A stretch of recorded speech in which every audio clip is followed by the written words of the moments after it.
Bismillahirrahmanirrahim. Assalamualaikum warahmatullahi taala wabarakatuh. Apa khabar teman-teman semua? Semoga sehat di alam maya. Hari ini 9 hari bulan ya. Dah masuk hari kedua. Tak tahu apa nak jadi dalam EPF ni. Apa khabar saudara adiksi-diksi? Salam perjuangan. Terima kasih Mustafa Ilyas.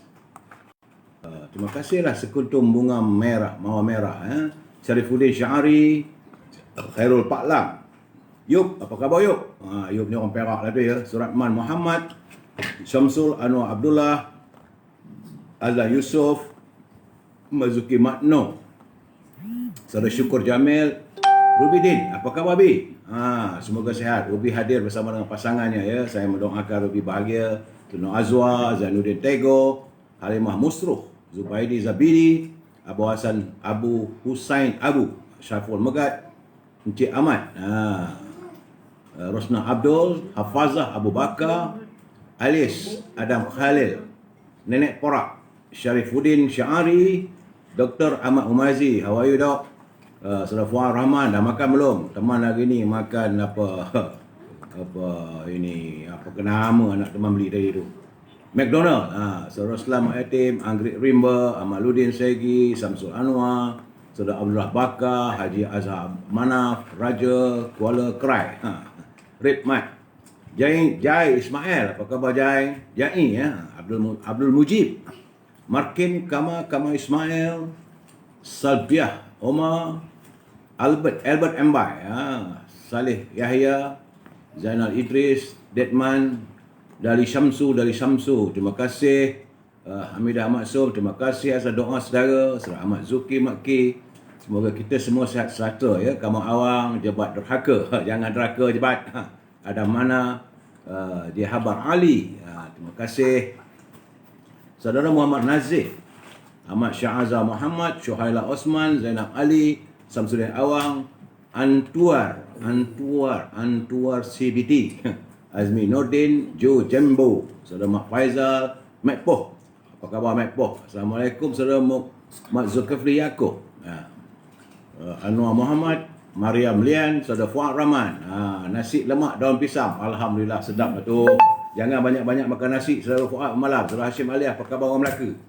Saudara Bahari, Jamaluddin Omar, Muslim Ahmad, Joka, Johari Gobek, Waksu, Salmiah Ahmad, Sapri Mansur. Mana ni? Rubidin, khabar baik, terima kasih. Rusni Kurungut daripada Sabah, tak nampak lagi ni. Tak apalah, mungkin dia sibuk. Bagaimanapun, mana yang tak sempat saya santuni satu persatu ya Cik Kamaria. Ya, Nus Rusinin Kurungut baru sampai hadir. Terima kasih Rusnin. Ahmad Hasni, Aizah Ibrahim, Pendekar Laut.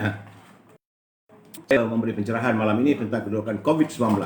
Hari ini alhamdulillah ada sedikit penurunan. Semalam 1529, hari ini 1280. Tapi kematian ada peningkatan sebab hari ini 9 kematian menjadikan jumlah kematian adalah 1186 orang warga kita yang terkumpul yang tewas kesan daripada COVID-19. Jumlah terkumpul jangkitan COVID-19 adalah 316,269 orang. Alhamdulillah, Sabah untuk hari yang keempat, hari yang kelima, double digit. Hari ini dia turun lagi daripada 71, hari ini 64. Teruskanlah untuk kita mengekang jaringan COVID-19 ya. Di Labuan 2 hari berturut-turut sifar. Cuma di Sarawak walaupun ada penurunan, semalam 252, hari ini 163. Masih lagi 3 digit. Berusahalah warga Sarawak. Kita menjarakkan sosial dan jaga kebersihan diri. Di Kedah macam mana Cik? Semalam 9, hari ini naik 25. Ini tak seronok ni. Di Penang pun tak cerai lah. Mamu, mami, mama, combi. Macam mana ni? Semalam 76, hari ini naik 143 Cik. Tak cerai.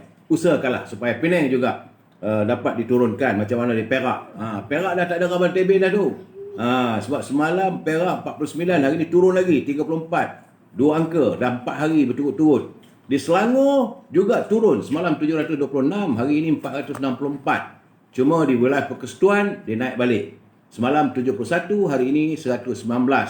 Di Putrajaya naik semalam 1, hari ini 3. Negeri Sembilan, Alhamdulillah. Semalam 89, hari ini 45. 4 hari berturut-turut juga 2 digit. Melaka, yes. Akhirnya Melaka, saudara Rosli Lendu. Tahniah, warga Melaka hari ini sifar COVID-19. Di Johor ada peningkatan. Sebab tu saya katakan gelombang di Johor ni tak menentu. Sebab semalam 120, tiba-tiba hari ini naik 165. Di Pahang turun semalam 3, hari ini 2. Single digit. Alhamdulillah. Warga Pahang keep it up. Di Terengganu 36 ada kenaikan.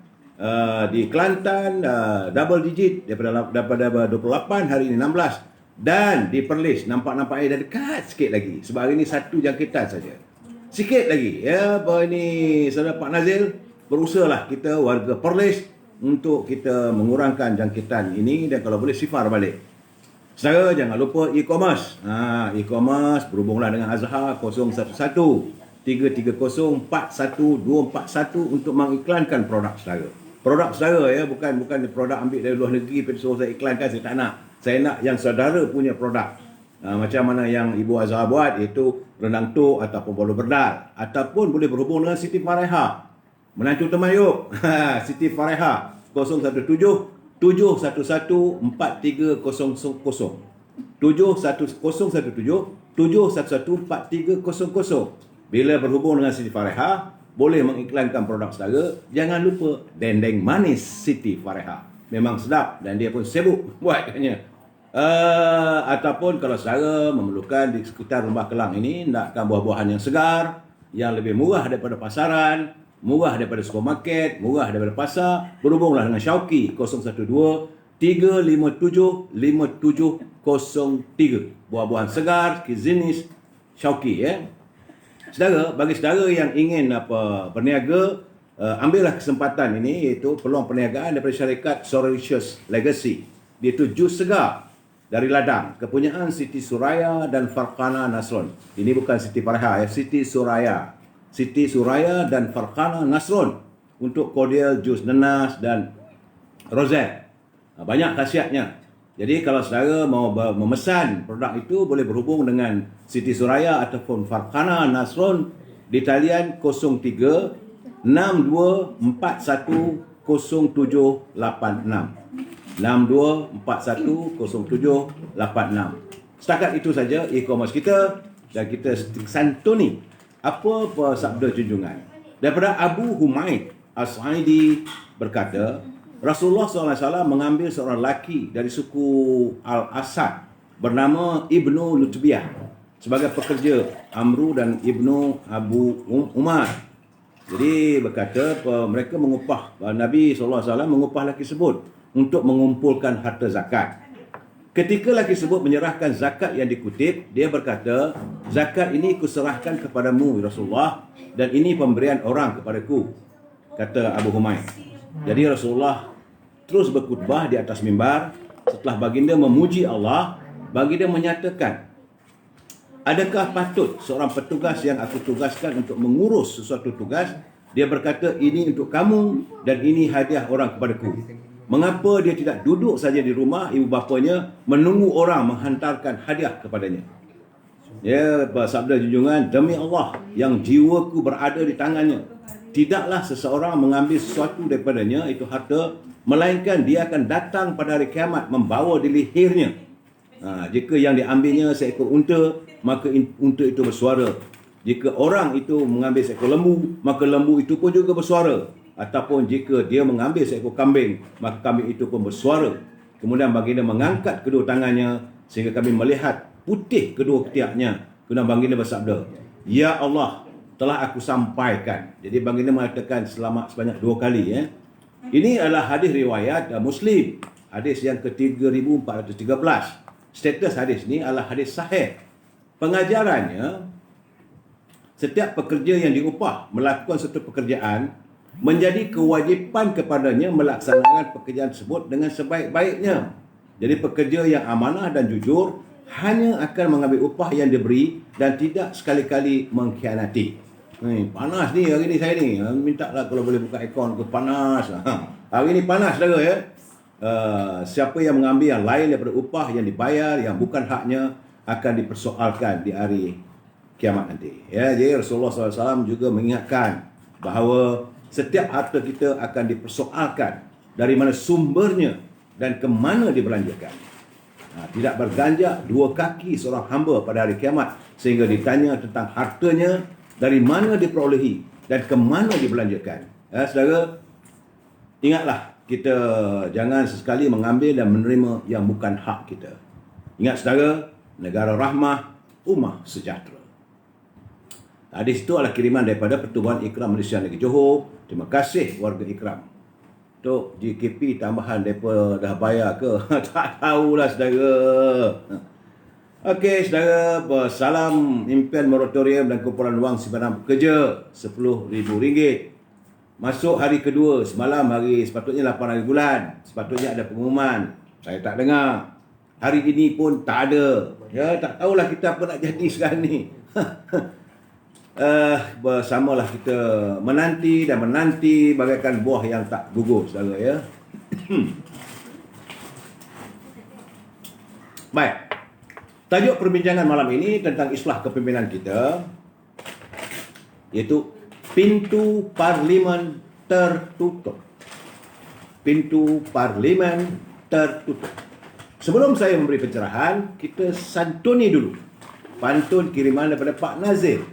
Kata Pak Nazil, makan capati roti sekaya, kuih suji sarapan pagi. Apabila mendekati pilihan raya, pemimpin berjanji menggunung tinggi. Ini Pak Nazil kita dia menyindir. Orang politik ni bila dekat dia saja musim pilihan raya ni, janjinya menggunung tinggi. Kemudian kata Pak Nazil lagi, beli di Kulim buah delima, lalu diperam oleh Pak Jalal. Ada Muslim menjual agama, daging haram boleh dihalal. Ini satu hal yang tidak menyenangkan hati kita semua, dan saya yakin ini juga yang tidak menyenangkan hati Pak Nazil. Begitulah indahnya Pak Nazil menyantuni isu-isu ini dengan bahasa yang begitu indah. Ya, ada Muslim menjual agama, daging haram boleh dihalal. Nauzubillah minas zalim. Sebelum saya memberi pencerahan, saya mesti memberi peringatan ini kepada teman-teman yang ingin memberi komen. Berhati-hati, sebab saya tidak mempunyai kesempatan atau kemampuan untuk menyaring komen-komen saudara ya. Dan gunakanlah bahasa yang baik. Kalau tak bersetuju, katakan tak bersetuju. Jangan kita maki hamon. Gunakan bahasa yang terbaik. Kita diajarkan menggunakan bahasa yang baik, menyantuni satu isu itu dengan baik. Dan kalau boleh, jangan bersifat peribadi. Saya juga kalau bolehnya tidak mau menyerang secara peribadi sesiapa. Jadi kita, we must agree to disagree, ataupun kita mesti bersetuju untuk tidak bersetuju. Kita jaga kesopanan dalam bicara kita. Sebab kita adalah warga cinta damai yang menyantuni warga harmonis. Ingat bahawa kita sentiasa mempertahankan, memperjuangkan kebajikan dan menyantuni kepentingan rakyat. Sebab itu hari ini saya masih kecewa lagi sebab isu tentang bantuan keprihatinan, bantuan prihatin masih belum ada yang benda yang jelas. Saya tak dapat lagi kiriman yang jelas. Saudara Marita Van, Parlimen dah jadi sejarah. Anak sulung saya tu nak ke mana lah dia tu. Saya ingat dah dapat tengok buang dengan dia.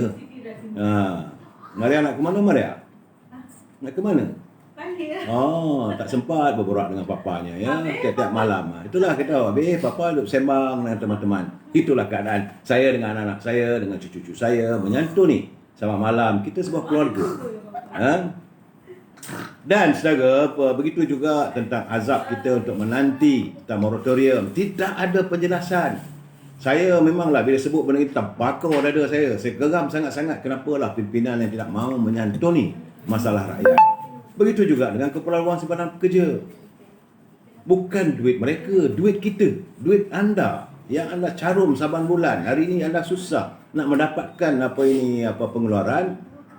Dalam bahasa Perak dia kata bertolok-tolok. Kejap boleh, kejap tak boleh. Katanya 8 hari bulan. Dah 8 hari bulan semalam. Hari ini dah masuk 9 hari bulan. Dah 2 hari, tak ada lagi. Apakah janji 1000 mimpi itu berterusan? Kenapa rakyat dijadikan begitu? Ini yang selalu saya nyatakan. kepentingan, keperitan rakyat tidak disantuni. Sebab itu saya ini teringat kata-kata Allahyarham Soekarno. Apa kata Soekarno? Bapa perjuang kemerdekaan Indonesia. Dan beliau merupakan presiden pertama Indonesia. Dia kata, perjuanganku lebih mudah kerana mengusir penjajah. Namun, perjuanganku akan lebih sulit untuk melawan bangsaku sendiri. Artinya, kita menentang penjajah. Tak ada masalah. Bung Karno, dia kata dia menentang penjajah, tak ada masalah. Tapi yang masalahnya adalah perjuangan menjadi lebih sulit untuk melawan bangsanya sendiri, iaitu mereka yang menjadi gunting dalam lipatan, mereka yang menjadi serigala berbulu ayam. Jadi itu madah yang dilontarkan oleh Bung Karno. Saya ingin memberi peringatan pada teman-teman yang berusia 18 tahun. Anda sudah boleh mendaftar. Mendaftar secara online. Jadi perkara ini boleh kita sebarkan kepada teman-teman, pada kerabat kita, segeralah mendaftar. Minta tolong dengan anak-anak sebelum daftar mengundi ni. Isi borang daftar mengundi online. Jadi pada teman-teman warga bangsa Melayu, jangan lupa, jangan leka. Pendaftaran automatik dijangka mengambil masa selama 2 tahun. Barulah ia boleh dikuatkuasakan. Jadi daftar mengundi, nak tukar alamat, mengundi kini boleh dibuat online sekarang. Login sistemnya MySPR daftar. Jadi untuk mak lanjut, layari https cross 2 kali myspr daftar.spr.gov.my. Saudara, pastikan keluarga kita mendaftar dengan Suruhanjaya Pilihan Raya. Cuma hari ini saya agak terpempan dan terkejut. Mendapat kiriman portal berhubung laporan harga daging lembu dijangka meningkat sehingga RM45 sekilo menjelang sambutan Hari Raya Aidilfitri. Jadi antara alasan mereka mahu menaikkan harga ini kerana kenaikan harga dedak ternakan sejak Perintah Kawalan Pergerakan dikuatkuasakan Mac tahun lalu. Jadi kalau sebelum ini katanya untuk satu guni dedak boleh dapat pada harga RM54. Sekarang didakwa sudah mencapai RM58. Jadi soalnya adakah ini juga yang memberi alasan orang tengah punca kenaikan harga? Kita harap supaya Kementerian Perdagangan Dalam Negeri dan Haiwan Pengguna perhatikan masalah ini. Masalah harga ayam, harga daging di pasaran, daging lembu, daging kambing. Jangan bagi alasan saja. Sebab kita sudah menghampiri dengan musim bulan puasa dan Aidilfitri. Jadi ketika negara berdepan dengan kemelut ekonomi dan pengangguran yang tinggi, janganlah rakyat terus dibebani. Jadi dakwaan ini juga amat merisaukan kita, kerana tak kala sekarang ini umat Islam akan meraihkan Ramadan bulan depan. Malah daging didakwa telah pun meningkat di beberapa negeri termasuk Kuala Lumpur, Selangor. Macam saya katakan, sudah naik sampai ke 38 ke RM39. Sedangkan hanya pada RM32 saja pada tahun lalu. Ingat saudara, kata sahabat saya, saudara Muhammad Azmi daripada Kota Baru, dia kata derita rakyat tapi pemimpin yang untung. Ini yang saya buat kata. Orang Perak kata tabakor teman yuk. Bagaimanapun, saya menjunjung kasih ke bawah Duli Yang Maha Mulia Tuanku Sultan Johor. Sebab semalam pemandu teksi berbilang agama dan bangsa di sekitar daerah Johor Bahru, di mana segelintir mereka terjejas pendapatan akibat penularan wabak COVID-19, Duli Yang Maha Mulia Baginda Sultan setelah pun bermurah hati menyantuni masalah mereka, iaitu seramai 300 orang pemandu teksi. 300 pemandu teksi telah pun mendapat bantuan khas daripada Baginda Tuanku yang disampaikan oleh Jururing Baginda, iaitu Kena Muhammad Syawal Arba'in di Stulang Walk, Johor Bahru pada hari ini, pada 9 bulan. Jadi menurut pada salah seorang penerima, saudara Muhammad Aidil Abdul Kadir, dia kata pendapatan sebilangan besar teksi terjejas sejak penularan wabak COVID-19 tahun lalu. Dia katanya kadang-kala pengambilan penumpang tidak tentu, namun mereka tetap gigih meneruskan kerja setiap hari bagi mencari pendapatan. dan beliau bersyukur dan amat berterima kasih, menjunjung kasih kepada Duli Yang Maha Mulia Sultan Johor atas kurniaan itu. Ia amat bermakna lebih-lebih lagi pada masa sekarang ini di mana kos kehidupan semakin mencabar. Ini katanya kepada Royal Press Officer RPO. Seorang lagi, saudara R. Nagaraja, 50 tahun, yang sudah lebih 20 tahun menjadi pemandu taksi. Dia kata Duli Yang Maha Sultan Johor amat menitik beratkan kebajikan rakyat. Baginda Tuanku Sultan dan keluarga diraja Johor banyak menyampaikan sumbangan dari semasa ke semasa kepada golongan yang memerlukan. Jadi beliau mengatakan kami sangat bertuah menjadi bangsa Johor kerana Duli Yang Maha Mulia Sultan Johor amat prihatin terhadap rakyat baginda, katanya. Ya, saudara boleh lihatlah dalam seminggu lepas pun Tengku Mahkota menjemput Abid Liu datang sambil berbual. Baginda Tengku Mahkota turut memberi wang sejumlah 200,000 dan datang kali kedua pun bagi 100,000 untuk disampaikan kepada asnaf ataupun orang-orang yang memerlukan. Daulat Tuanku, junjung kasih kita pada Ustaz. Inilah dikatakan payung mahkota.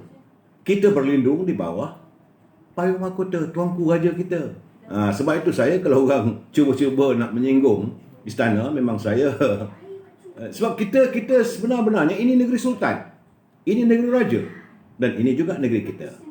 Cuma yang agak tak seronoknya, macam semalam saya berbual dengan Dato' Arman, berhubung dengan adik-adik kita, anak-anak muda kita yang menjadi pemandu Grab, pemandu motosikal Grab. Jadi mereka ditahan kerana kononnya atas alasan exhaust motosikal mereka tidak memenuhi syarat-syarat yang diduduskan oleh Jabatan Pengangkutan Jalan. Kita pun tak tahu, dan Jabatan Pengangkutan Jalan tidak pun menggazetkan exhaust yang macam mana. Akhirnya anak-anak kita yang mencari rezeki secara halal, mereka terperangkap. Dijatuhkan hukuman compound. Jadi ada sebab sampaikan motornya diseret ke balai polis dan tak dapat meneruskan usaha untuk mencari rezeki. Sedangkan punca asalnya pertama sekali adalah pemborong. Sebab exhaust ini dibeli daripada China dan Thailand. Kedua, ia diluluskan oleh custom. Sepatutnya kalau kita nak tahan, tak mau exhaust ini masuk ke negara kita ini, jadi custom kena tahan awal. Jabatan Pengangkutan Jalan kena bagi tahu pada custom, kalau excess masuk macam ni, jangan izinkan masuk, tahan. Kemudian ketiga, pemborong ini menjual kepada pemborong-pemborong yang lain, main pemborong dia. Dan yang keempat, mereka pun jual pada kedai-kedai motosikal. Daripada kedua motosikal, juallah pada anak-anak muda yang menjadi pemandu Grab. Jadi pemandu ni bila mereka membeli dan masang motor ni, akhirnya polis ataupun JPJ saman pembeli, saman pengguna motosikal. Betul lah, bila saman tu dari compound tu kerajaan dapatlah duit. Tapi kerajaan sepatutnya, kita tahulah dia dapat pendapatan daripada cukai import, cukai perniagaan, cukai jalan, saman dan sebagainya. Kenapa begitu? Kenapa perlu jadi masalah pada anak-anak kita yang bawa motor? Tak boleh bagi tahu, JPJ bagi tahu ke custom, mic exhaust yang macam ni jangan bagi masuk. Dan pergilah serbu kedai-kedai tu, tak payah nak buat ini apa-apa sekatan jalan raya. Ini kesian adik-adik kita ni. Berpanas, berhujan, bawa dia punya makanan, niatnya lain tidak untuk mencari rezeki yang halal. Saya sedih kalau benda ni berlaku. Jadi saudara, kita mengharapkanlah kepada pihak berkuasa dapat memikirkan ini. Jangan salahkan mereka. Mereka anak muda. Dia kedai tu dulu serbu. Dan pemborong yang bawa masuk, custom tu ditangkap dulu. Tangkap pegawai custom, tangkap pemborong yang bawa masuk ni, yang sampai dekat airport ke, sampai dekat pelabuhan. Selesailah masalah ni. Ini tidak, bawa masuk ni cukai kau ambil. Lepas tu rakyat juga yang kena bayar nanti tu bila disaman. Ini masalahnya. Saya hanya sekadar menyantuni masalah rakyat. Saudara ya, jadi saya bersimpati dengan mereka dan kita mengharapkan agar penguatkuasa dapat mempertimbangkan pandangan yang saya lontarkan ini. Saudara Wee Kai Song sebagai Presiden MCA yang juga sebagai Menteri di Jabatan Pengangkutan Jalan mesti menyelesaikan masalah ini. Jangan hanya disaman mereka saja. Banyak orang lain terlibat. Tu Ahmad Ramli. Sebab tu anak-anak muda 90% tolak kerajaan. Nah, akhirnya anak-anak muda marah. Kerana mereka tidak disantuni, mereka disalah. Asyik sikit, salah. Jangan terus bagi kesalahan tu dilempar kepada mereka. Bagi penjelasan.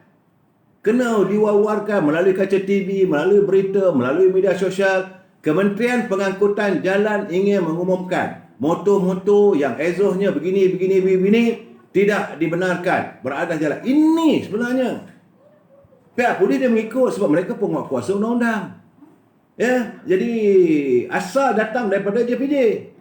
Kemudian tidak diberitahu kepada custom. Custom pun tak tahu, lepas masuk. Dah lepas masuk anak-anak muda macam-macam asal apa way life dia orang tu begitu, nak mencuba satu yang baru. Jadi kenapalah mereka akhirnya yang terpaksa menghadapi masalah. Dia sedih lah, memang sedih ya tu apalah nak jadi dengan negara kita ni. Saudara Haziah, saya sawah malam saya mengutara, tapi jangan risau, saya akan sentiasa mengutarakan masalah saudara. Ini satu hal lagi pula ni. Jadi saudara Muhammad Azmi daripada Kelantan, dia kata nikah gantung dengan orang lain, tiba-tiba senyap-senyap kahwin dengan orang lain. Dunia. Jadi dia bersimpati lah kerana kesian Duta Khas Timur Tengah kena tinggal oleh PM ke-8 yang tidak dibawa ke Arab Saudi. Jadi ini akhirnya, saudara, ini bab politik kita masuk ya. Akhirnya ini pimpinan Parti Amanah dia memang serius tindakan yang Muhammad Perdana Menteri tidak membawa Tuan Guru Haji Hadi Awang dalam siri lawatan beliau ke Timur Tengah. Sebab hari ini ada gambar keluar Datuk Syamuddin pula pergi ke sana. Tapi duta kita yang bertaraf menteri tidak dibawa. Apa masalahnya? Kenapa tak dibawa sekali? Satu hal. Yang kedua, tak tahulah, saya tengok gambarannya tu sambutan di airport. Pemimpin-pemimpin daripada negara Jordan. Raja Jordan disambut dengan begitu hebat. Kenapa pemimpin kita tak begitu? Kabarnya lawatan itu bukanlah lawatan rasmi. Kabarnya saya tak tahu. Tapi kalau begitu keadaannya, raja daripada Kuwait disambut, raja dari Jordan disambut. Jadi kita macam mana? Kita dalam keadaan kita rakyat ni, kita pada maruah kita juga. Kenapa benda begini? So menteri luar kena memberi penjelasan kepada rakyat. Sehingga Perdana Menteri kita disinggung sebegitu rupa. Nak berjumpa pun bukan secara berdepan, melalui maya. Kalau itu keadaannya, baik buat dekat Putrajaya aja. Itu keadaannya. Saya tak tahulah apa yang terjadi, apa yang benar berlaku, saya tak tahu. Tapi saya membaca daripada laporan dan ini menimbulkan banyak fitnah. Itu keadaannya. Jadi soalnya sekarang ni apa yang diutarakan oleh pimpinan daripada Amanah, dia kata mesti menjawab. Sebab Tuan Guru Haji Hadi adalah duta negara ke negara Timur Tengah yang bertaraf menteri. Bukan hanya bertaraf duta saja, bertaraf menteri. Sepatutnya beliau dibawa sekali. Kenapa tidak dibawa? Adakah beliau tak sihat? Nah, rakyat perlu penjelasan. Kalau tidak nanti bayar gaji buat apa? Bertaraf menteri. Saya. Ramli Jorang. Hidup UMNO. Malu apa bosku? Dan satu lagi, hari ini juga saya terkejut. Saya amat terkejut. Ini saya minta pimpinan PAS perlu menjawab. Saya bukan nak serang, tak ada. Saya cuma minta penjelasan. Kerana heboh di laman media sosial, hari ini masuk ke saya daripada pukul 11 pagi tadi sampai jam 6 petang. Lepas satu, iaitu gambar Yang Berhormat Mulia Tuan Guru Haji Hadi Awang menghadiri persidangan Syiah sedunia. Tapi tak disebut bila. Saya yakin mungkin gambar lama. Mungkin. Atau kalau terbaru, maka perlulah diberi penjelasan. Kerana negara kita menolak ajaran Syiah. Sebab ini katanya dalam laman tu Tuan Guru Haji Hadi Awang menghadiri persidangan Syiah sedunia di Tehran. Mungkin juga gambar ni diambil waktu zaman Ayatullah Khomeini. Tapi nampak gambar tu macam gambar baru. Tak tahulah. Jadi pimpinan PAS harus segera menangani. Sekarang ni segala-galanya di hujung jari. Cepat sangat berjalan. Jadi saudara, saya haraplah keadaan-keadaan begini segera ditangani. Hari ini saya menerima kiriman daripada Puan Zahra dari Shah Alam. Cantik juga tulisan dia tu. Dia kata walau dihina, walau dikeji, tapi dialah penyelamat ekonomi negara. Ditujukan kepada Datuk Seri Najib Tun Razak lah. Menurut katanya negara gemilang apabila Barisan Nasional di bawah pemerintahan atau di bawah pentadbiran Datuk Seri Najib Jadi semasa beliau menjadi Perdana Menteri, ramai juga ini gambar-gambar yang dimuat naikkan Datuk Seri Najib berselfie antaranya dengan tokoh-tokoh perniagaan taraf dunia macam Jack Ma, itu pengasas kumpulan Alibaba, dan pengasas kumpulan Alibaba itu bersetuju untuk melabur negara kita sejumlah 1 bilion. Tapi akhirnya sekarang ni dah tak ada. Hilang. Alibaba hilang. Jangan sampai Alibaba dan 40 penyamun. Kerana dari segi pelaburan ni buat, dalam jangkaan negara boleh dapat keuntungan sekitar 5 bilion. Itu yang diusahakan oleh Najib dulu waktu Kerajaan Barisan Nasional. Begitu juga Alibaba berjanji untuk melabur dan menjadikan Malaysia ini sebagai hub rantau ASEAN.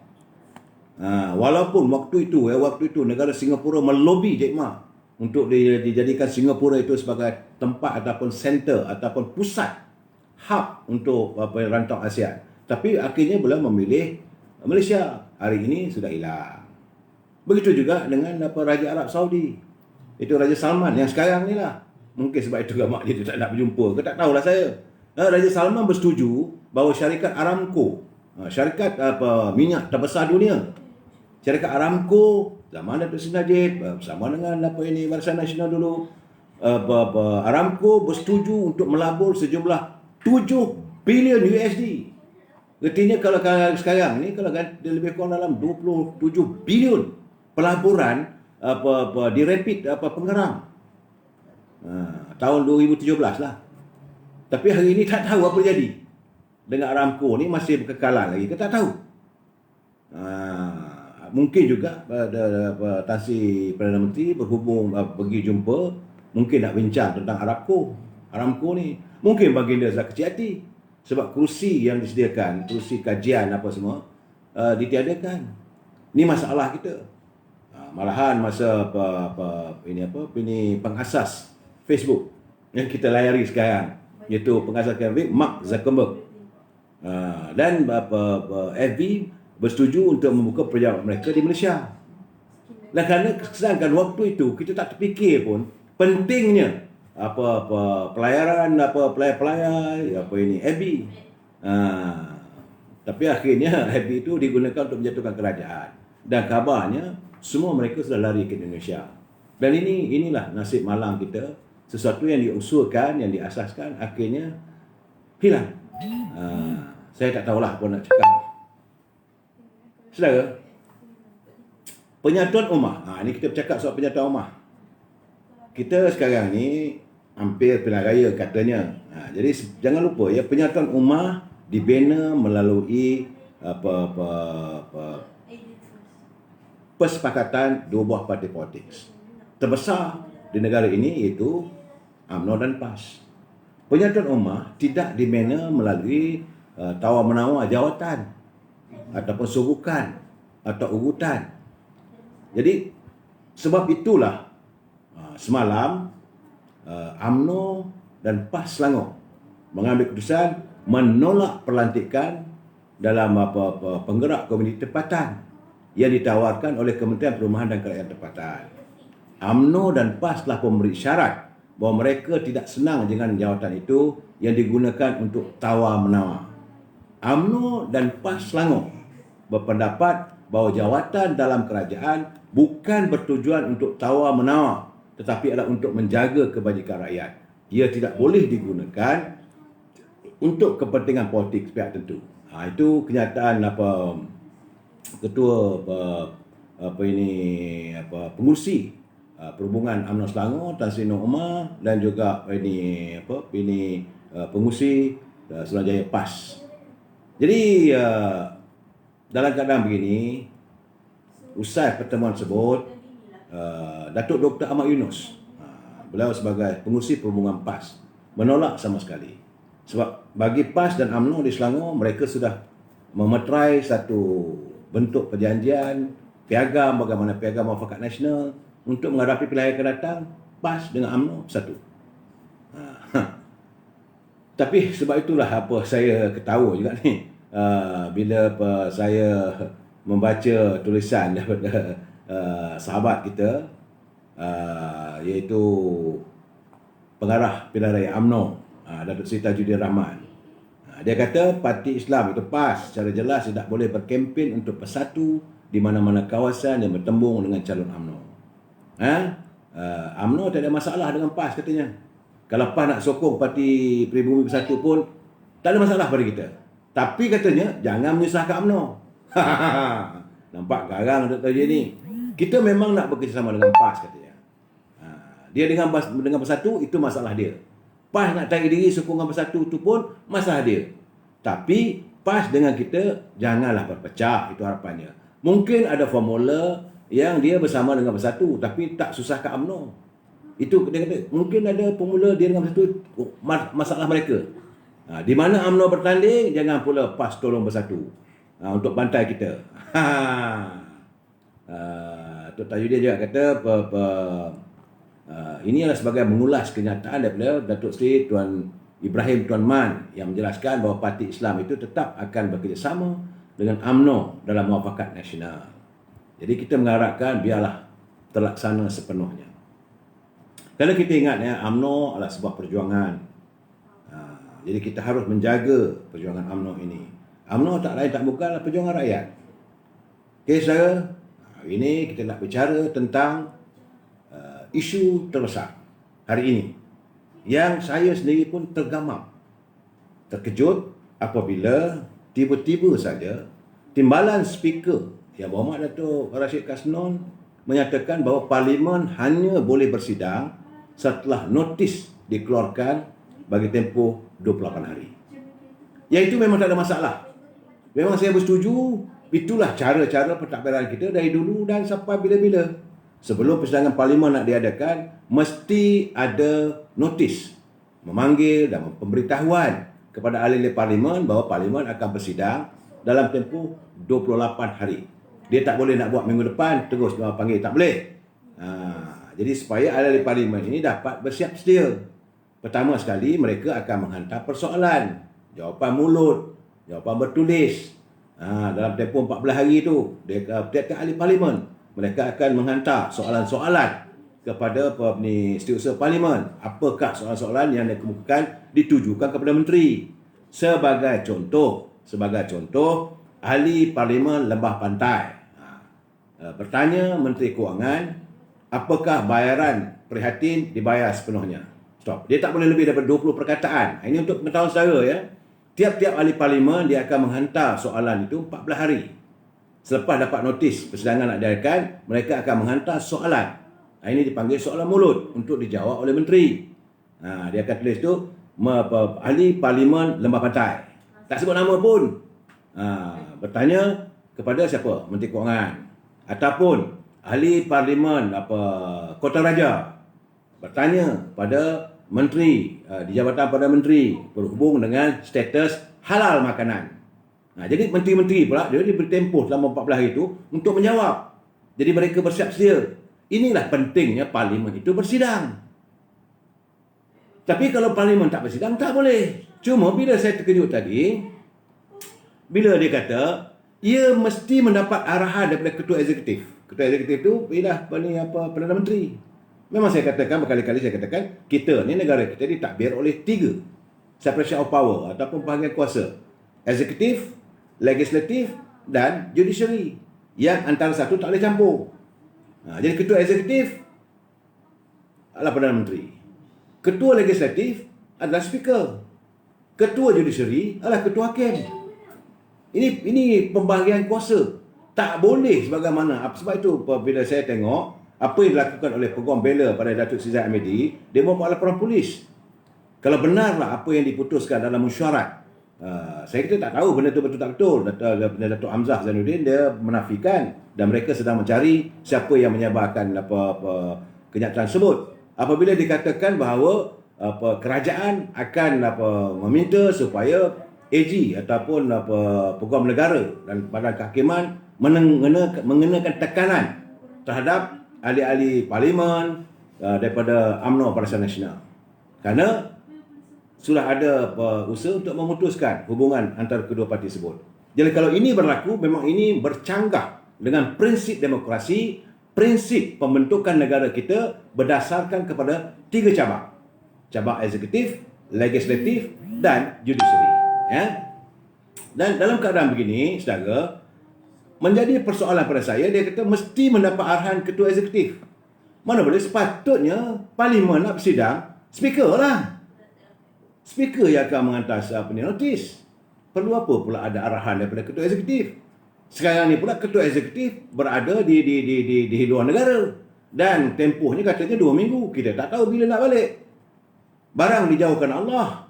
Kalau berlaku sesuatu, maka tak adalah bersidang parlimen sampai bila-bila. Adakah itu maksudnya? Dan kalau benda ini adalah contrary ataupun bercanggah dengan kenyataan daripada timbalan speaker 2, iaitu Datuk Seri Azlan Osman, yang menghantar surat kepada AG, menghantar surat kepada Perdana Menteri, menghantar surat kepada Parlimen, bahawa dia kata dia tak mahu Parlimen ini dimandulkan. Sebab kerana bila transisi Perdana Menteri berada luar negara, dia siapa jadi pemangkunya? Dan tak jelas lagi. Dulu kita ada timbalan Perdana Menteri, sekarang timbalan Menteri tak tahu. Yang ada Menteri Kanan, ada 4 orang. Siapa dia? Ini masalah timbul negara kita. Sebab itu kita perlu ada jawatan timbalan Perdana Menteri walaupun tidak ada dalam perlembagaan. Tetapi jawatan ini bila Perdana Menteri keluar negara lebih daripada 14 hari. Katanya 2 minggu pada buat umrah. Tak kisahlah kita okey. Perdana Menteri nak buat umrah ke, dia nak pergi jumpa dengan raja ke, dia mengadakan persidangan, carry on. Itu tugas. Kalau itu tugas rasmi. Jadi negara mesti berjalan. Besok kabinet akan bersidang. Siapa mempengusikan kabinet ini? Memang kita tahu bahawa Tan Sri Muhyiddin pernah bercakap satu ketika dahulu. Waktu pembentukan awal kerajaan Perikatan Nasional, dia kata semasa ketiadaan beliau sebagai Perdana Menteri, maka mesyuarat ataupun kabinet dipengusikan oleh Azmin Ali. Artinya besok kabinet akan bersidang yang dipengusikan oleh Azmin Ali. Ini masalah juga ni. Sebab apakah jawatan itu disokong oleh semua ahli parlimen? Apakah jawatan itu disokong keabsahannya oleh kalangan ahli mesyuarat kerajaan, iaitu ahli-ahli menteri-menteri kabinet? Ini pun satu masalah lagi. Jadi negara kita ni tunggang langgang jadinya. Ni main di detektor ni. Saya tidak mahu menuduh. Saya cuma memberi penjelasan. Ini keadaan gambaran apa berlaku pada negara kita. Jadi bila Perdana Menteri berada luar negara, jadi siapa yang nak memanggil persidangan parlimen? Nah, ini kesan daripada ada 5 orang daripada pembangkang, daripada Parti Keadilan dan DAP yang menghantar surat kepada parlimen. Bukan mereka saja, dapat juga permintaan daripada ahli-ahli parlimen daripada Barisan Nasional yang minta diadakan persidangan parlimen. Jadi timbalan speaker jawab, tak boleh nak diadakan. Pertama, kerana tidak memberi tempoh 28 hari. Okeylah, sepatutnya bila dah terima surat permintaan begitu, speaker kena timbangkan bila tarikhnya. Bagilah notis. Kenapa pula mesti ada permintaan daripada ketua eksekutif? Dan kalau ini berlaku, bukankah ini bercanggah dengan titah perintah baginda Pertuan Agong? Dulu Yang Maha Mulia Pertuan Agong telah memerintahkan melalui Setiausaha Istana Negara, Datuk Fadzil dia kata bahawa tuanku setuju, tak ada masalah, walaupun darurat maka parlimen boleh bersidang. Sekarang ni kau bagi jawapan mengatakan mesti dapat perintah daripada eksekutif. Siapa yang berkuasa ni? Sepatutnya speaker je. Dan speaker juga telah pun menghadap tuanku. Dua-dua speaker Dewan Rakyat dan speaker Dewan Negara telah pun menghadap 2 minggu lepas ke bawah Duli Yang Maha Mulia Pertuan Agong. Dan ada perbincangan berhubung dengan untuk parlimen bersidang. Kerana kamu jawab kata mesti tunggu perintah daripada ketua eksekutif. Jadi siapa lebih besar ni? Ini persoalan perlembagaan. Ini persoalan yang perlu dijawab secara tuntas. Jangan main-main. Kuasa agung Saudara dia define the king's decree. Ini boleh dianggap sebagai neraka. Agung dah kata boleh bersidang. So terpulanglah pada speaker. Sebab kuasa sebagai pembahagian kuasa iaitu eksekutif, Perdana Menteri, legislatif, parlimen. Apa-apa saja urusan parlimen bukan tertakluk kepada kehendak eksekutif. Dia kehendak pada speaker lah. Speaker pula ada 2 timbalannya. Berbincanglah 3-3 orang ni. Dan disantuni juga lagi dengan Speaker Dewan Negara dan 2 timbalannya. Jadi ada 6 orang di situ. Maka akan dibincangkan permasalahan apa semua, atau cara urusan negara yang perlu dibincangkan di Dewan Rakyat dan Dewan Negara. Sebab ada benda-benda yang perlu diselesaikan dalam keadaan segera. Jadi tentulah kenyataan daripada timbalan Speaker itu mengecewakan rakyat. Mengecewakan semua pihak. Kita ni warga yang cinta damai amat mengharapkan agar persidangan parlimen ini dapat dibuka semula. Kerana ini banyak persoalan rakyat tidak dapat ditangani secara tuntas. Rakyat tertunggu-tunggu. Berkali-kali saya katakan, kita hendakkan supaya persidangan parlimen diadakan bukan nak menurunkan sesiapa. Itu masalah mereka lah. Soal usul dipercaya, undi tak percaya, itu persoalan lain. Yang paling penting sekali kita nak tahu macam mana menteri menangani kehendak kita. Kerana menteri sudah pun menjawab dalam parlimen sewaktu menggulung perbahasan bajet yang diluluskan. Menteri dah kata moratorium boleh diluluskan. Jadi apabila Menteri Kewangan tidak meluluskan moratorium ini sudah bercanggah. Ini juga boleh dibawa ke bawah jawatankuasa tata tertib, mengelirukan Dewan. Dewan tak boleh dikelirukan. Kenyataan-kenyataan menteri, kenyataan-kenyataan ahli parlimen tak boleh sembarangan. Kalau ada seorang ahli parlimen tu dia buat tuduh sembarangan, dia juga boleh dibawa di bawah jawatankuasa tata tertib. Dulu pernah berlaku apabila Datuk Seri Anwar Ibrahim menuduh Wan Malaysia ini adalah director saya atau dicipta oleh satu syarikat yang ditaja daripada Israel. Kerana kenyataan itu mengeluarkan Dewan, akhirnya dia digantung selama 6 bulan. Apakah keadaan begini boleh mengakibatkan Menteri Kewangan digantung selama 6 bulan? Kerana dia kata boleh moratorium. Dan dia pula menyatakan bahawa kumpulan wang simpanan pekerja, permintaan daripada yang dituntut oleh UMNO, dituntut oleh ahli-ahli parlimen. Ya, yang termasuklah Presiden UMNO, Datuk Seri Najib, Datuk Zahid, Datuk Ahmad Maslan dan beberapa yang lain meminta supaya kumpulan wang simpanan pekerja mengizinkan pengeluaran sejumlah RM10,000 secara tuntas, secara one off. Dan beliau menjawab. Ini kena tengok balik handset tu. Dia menjawab selepas bajet diluluskan. Sebab itu saya tahu berjumpa dengan ahli parlimen, saya tanya kenapa you tak tanya dia. Sewaktu beliau membentang itu, tanya bila nak bermula dan sebagainya. Soalnya bukan nak menghentikan bajet dah dilulus. Ya, itu persoalan tentang moratorium. Kemudian kumpulan wang simpanan pekerja. Kemudian kawalan harga makanan. Tentulah Menteri Pertanian kena bagi jawab. Menteri Perdagangan Dalam Negeri dan Hal Ehwal Pengguna, dia kena bagi tahu Dewan. Dia bagi tahu Dewan itu bukan bagi tahu Dewan Rakyat, tetapi dia memberitahu pada rakyat secara jelas. Kerana semua ahli parlimen ini adalah wakil rakyat. Wakil yang sah, yang ada legitimacy, yang ada keabsahan, yang dipilih oleh rakyat sebagai ahli parlimen. Soal dia melompat, tak melompat, dia turun, menungging, apa semua soal lain. Soalnya dia wakil rakyat. Dan apa yang disoal itu mewakili rakyat kawasan dia. Sebab tentulah dia akan mengutamakan persoalan kenapa harga kawalan makanan tak dapat dikawal dengan baik. Ini persoalan sebenarnya ya rakyat tunggu. Ahli-ahli parlimen juga tunggu, sebab itu mereka menuntut parlimen kena bersidang.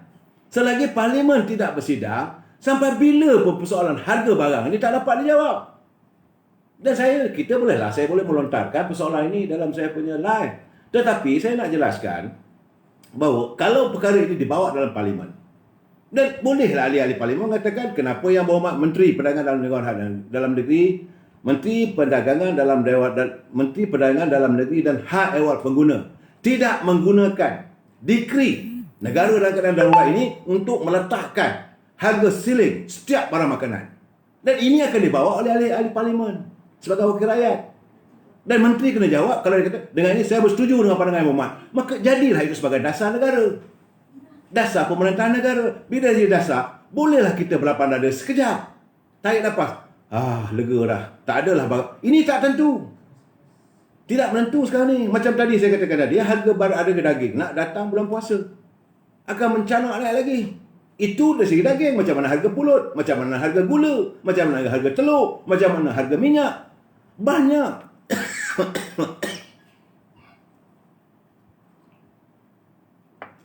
Ini rakyat perlu tahu. Sebab itu, Parlimen mesti bersidang. Dan dalam peraturan, walaupun darurat, tuanku kata boleh bersidang. Kemudian macam-macam persoalan tentang pasport vaksin. Saya jangan lupa, Perdana Menteri mengumumkan bahawa pasport perjalanan apa semua vaksin. Kalau tidak ada suntikan vaksin, maka pasport. Ini merupakan satu undang-undang baru. Apakah undang-undang ini dilulus oleh Parlimen?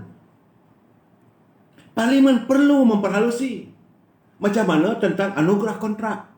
Saya mendapat dipahamkan bahawa banyak rupanya sekarang ni ada yang sampai kepada saya kontrak-kontrak yang dilaksanakan secara running terus. Sebab itu kita sekarang tak nampak. Dulu ada diiklan dalam surat khabar. Ada diiklankan kontrak menaik taraf, jalan, kontrak bina rumah, kontrak bina sekolah. Tak ada. Kontrak khabarnya kontrak running terus. Pokok pangkalnya menteri tersebut makan gaji buta. Saya tak mau menuduh, tetapi ini keadaannya. Dan tempat yang terbaik untuk rakyat mengetahui. Sebab itu sidang Dewan Rakyat ni rakyat ikuti. Ada laporannya. Dan ini ditulis dalam Hansard. Dan inilah dasar kerajaan. Pemberian kontrak. Kalau tidak melakukan secara tender terbuka, maka dipersoalkan. Menteri yang bertanggungjawab. Saya dipahamkan, saya tak tahu. Sebab saya belum dapat lagi ke tangan saya secara jelas. Tapi ada yang dapat tangan saya itu. Saya fikir benda ini tertakluk pada soal libel dan sebagainya syarikat. Tapi ada syarikat yang telah pun mendapat anugerah tender kerajaan secara running terus. Ini tak boleh diamalkan. Kalau ini diamalkan, inilah dikatakan KKN. Korupsi, kronisme, nepotisme. Kerana tiap-tiap anugerah tender, kontrak, apabila dilakukan secara perundingan terus, ia mendedah kepada korupsi. Bila berlaku korupsi, nilai tender itu 1 bilion, mungkin barang yang dibekalkan sekadar 7-8 juta saja. Berlaku ada elemen korupsi.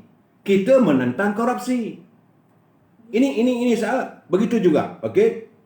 Saya ada tu pelayar, dia menghantar kat saya malam tadi. Dia kata, Datuk kena perjuangkan. Kami kontraktor kelas G1. Saya pun tak tahu, saya bukan kontraktor. Saya minta maaf lah, saya ada pelayar dia kata, Datuk kena perjuangkanlah ya. Jangan Datuk bercakap lain, bercakap itu, bercakap ini. Ni untung nasib kami ni. Kami di kontraktor G1. Semua dia kata, projek-projek yang sepatutnya dah diklasifikasikan di bawah G1 telah disapu oleh syarikat. Tak tahu apa, Mahawangsa ke Seri Wangsa, saya tak tahu. Saya jawab pada dia, saya tak tahu. Saya tidak tahu dan saya tidak mendapat maklumat. Jadi kalau saudara yang berada di kalangan kontraktor G1 mempunyai maklumat, hantar pada saya. Dan sepatutnya benda-benda ini juga saya akan lampirkan untuk kepada teman-teman saya di kalangan ahli parlimen. Untuk mereka membawa. Begitu juga kita nak tahu tentang bila pula masalah rentah negeri ini. Sampai bila. Dan paling penting sekali, masalah allowance untuk frontliner. Yang kabarnya masih belum tuntas bayarannya. Saya tidak tahu, dapatan saya kabarnya frontliner bekerja menggadai nyawa, tapi janji allowance yang dibayar apa semua tak tersampaikan lagi. Bukan frontliner itu terdiri daripada jururawat, bukan doktor saja. Saya jangan lupa, pihak polis juga yang mengadakan kawalan, ada yang meninggal dunia, ada yang kena jangkitan. Pasukan anggota polis kita, dia kena gedah dengan kereta, cedera dan sebagainya. Saudara tahulah bahawa manusia ini macam-macam perangai. Begitu juga tentang keperitan, penderitaan rakyat. Petani, masalah padi diorang, tak dapat benih, tak dapat baja. Begitu juga dengan masalah nelayan kita. Apakah bekalan minyak bersubsidi itu masih diteruskan? Bagaimana dengan undang-undang perairan mereka? Apakah perairan sudah dicemari oleh tukang-tukang pokok-pokok besar ni? Mengakibatkan pendapatan mereka terjejas. Banyak benda persoalan yang boleh dijawab. Sebab itu hanya boleh dilakukan melalui parlimen. Tanpa parlimen, persoalan rakyat tidak dapat ditangani. Tak usah menteri nak cakap banyaklah. Kemudian ya Jekom tu biarkanlah. Jekom tu pun tak ada parlimen tu, kita tak ada dapat elon korang. Biarkanlah saya malas nak layan dengan Jekom ni. Jadi saudara butiran embun, saya makan hari rakyat semakin menderita. Menteri pula disumbat tembolok dengan juta-juta. Di mana saudara butiran embun, ini yang kita suarakan. Keadaan kita. Dan tiba-tiba pula semalam, sepatutnya semalam saya nak utarakan persoalan ini. Tapi kerana saya buat live dengan Datuk Arman, tak dapat saya nak cakap ini. Iaitu tentang apabila Datuk Taqiyuddin, memanglah tak kena pada kawan, kau silap lah. Dia kata tindakan wakil rakyat melompat parti tidak bercanggah dengan perlembagaan persekutuan. Itu betul. Tak ada siapa kata sebab tidak ada undang-undang tentang anti lompat. Cuma yang menjadi masalah pada kita, kenapa perkara ini boleh berlaku? Sebab ini tindakan yang tidak bermolar. Betul, dia kata tidak bolehlah buat perkara itu apa-apa itu mencegah anti lompat. Kalau nak buat juga kena pindah perlembagaan persekutuan. Nak pindah perlembagaan kena buka parlimen. Tak ada parlimen tak boleh nak dipindah. Persoalan sekarang ni janganlah melepas cakap begitu. Apa perasaan anda kalau ada anggota parti anda yang melompat? Betul sekarang lah, you berada dalam kerajaan. Masalah sekarang ni, isu tentang belacak, kata yang melompat sekarang ni cukup memalukan negara kita. Dan ini dilaporkan di seluruh dunia. Kenapa pimpinan negara menghalalkan perbuatan ini? Dia sepatutnya kalau you ada integriti, kalau orang nak masuk ke rumah kita pun, you datang dari mana? Kita takkan mengizinkan melompat. Tak payahlah nak gunakan undang-undang. Kita sendiri tak boleh terima. Tapi kerana parti yang memerintah sekarang ini, yang menjadi dominan dalam kerajaan Perikatan Nasional hari ini, adalah terdiri daripada mereka yang kaki melompat. Maka berlakulah rompatan satu demi satu sebab mereka pun melompat. Kewajaran tidak ada. Keabsahan tidak ada. Integriti hilang. Lebur. Mereka sebagai wakil rakyat kena ingat bahawa mereka bertanding dulu didukung oleh parti, bukan tubuh badan dia. Mereka kena sedar bahawa you menang. Contoh saya kata Masjid Tanah ini Mas MRT. Dia bukan menang atas tiket atas nama Mas MRT, dia menang atas tiket UMNO Barisan Nasional. Kalau bukan UMNO Barisan Nasional, dia tak mungkin menang. Bolehlah dia kata saya dah terbukti saya menang sebab saya gunakan Mas MRT. Betul lah, kita terima lah. Tetapi realitinya tanpa usaha keras parti-parti yang bertanding ini, mereka tak akan menang. Wah, imam mereka yang ada daripada Parti Keadilan ke, mereka berada dalam parti DAP ke, mereka kalau tidak didokong oleh parti mereka, mereka tak boleh menang. Dua ekor yang melompat di Perak. Kalau bukan dapat tiket DAP, mungkin tak dapat menang. Kalau boleh ke dia bertanding sebagai bebas? Buktikan pada kita berapa ramai ahli parlimen yang bertanding sebagai kandidat bebas. Tak ada kemenangan, tak ada kejayaan. Tiba-tiba Datuk Taqiyuddin mengatakan bahawa perkara ini kita tak boleh nak buat apa, tidak ada menentang perlembagaan. Sedaplah. Apa kata tiba-tiba parti lain memerintah dan berlaku daripada 18 orang tu 2-3 orang daripada PAS yang melompat menyertai parti itu. Apakah anda tak pedih? Memanglah sekarang tak kena pada kamu, tak terasa lah. Biasalah manusia ni. Sesuatu yang tak kena pada diri dia, dia tak akan kisah. Tapi bila dah kena pada diri sendiri, batang tubuh sendiri, barulah dia tahu pedihnya perasaan dikecewakan oleh mereka-mereka yang kita menangkan sebagai pemimpin. Sebab itu saya tadi berbual dengan seorang peguam muda. Dia kata memang dia pernah menulis benda ni, dia pernah mencadangkan anti lompat. Tapi ini tidak dapat terlaksana lagi sebab tak ada tutup majoriti dan tidak dibawa. Dulu memang di Pulau Pinang dah meluluskan. Tapi kerana Dewan Negeri Pulau Pinang meluluskan enactment anti lompat. Kerana persekutuan tidak ada lagi dibentangkan di parlimen, parlimen masih lagi sepi, tidak ada usul, tidak ada diluluskan sebarang usul tentang anti lompat ini, maka Dewan Negeri tak boleh nak dikuat kuasa. Jangan lupa pentadbiran negara kita ni, walaupun Dewan Negeri dah lulus, tapi kalau persekutuan kerajaan Malaysia belum lagi meluluskan, belum lagi digazetkan, maka enactment itu ataupun undang-undang tubuh negeri itu tak boleh terlaksana. Contohnya, okey, di Pulau Pinang ada 4 orang ahli parlimennya, ahli Dewan Negerinya melompat. Tapi undang negeri itu, negeri Pulau Pinang memang dah ada. Memang dah ada anti lompat. Dah diluluskan. Tetapi tak boleh dikuatkuasakan kerana Persekutuan Parlimen belum meluluskan. Ini saudara kena faham. Ada 4 orang yang melompat. Tak boleh nak buat apalah. Jadi kalau adanya undang-undang anti lompat ini, lain. Jadi undang-undang ini hanya dapat diwujudkan, hanya dapat diputuskan hanya melalui persidangan Dewan Rakyat. Tapi kenapa Dewan Rakyat tak bersidang? Bukan hanya Dewan Rakyat, Dewan Negara sekalipun. Dua-dua ni. Jadi sebab itu saya merasakan sudah sampai masanya. Kalau inilah percaturan mereka yang berada di anjung kuasa, berdalih-dalih berhubung soal persidangan Dewan Rakyat, persidangan Parlimen ini, kita kena bangun. Kita kena bangun menulis petition bahawa menuntut campur tangan Duli Yang Maulid Tan Agong segera bertindak sebab baginda, titah perintah baginda juga sudah dilanggar, sudah dipandang sepi oleh mereka. Mereka sanggup menerakai. Sepatutnya sekarang ini kita menuntut supaya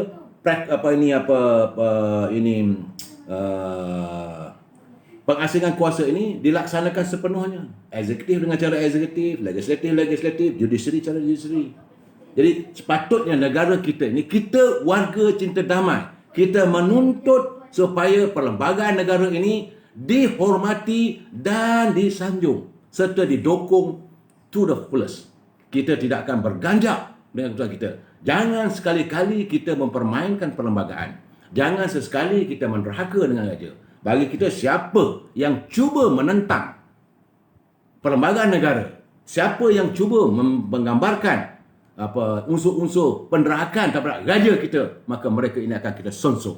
Wabillahi taufiq wal hidayah. Assalamualaikum warahmatullahi wabarakatuh. Kita jumpa lagi malam esok. Selamat malam.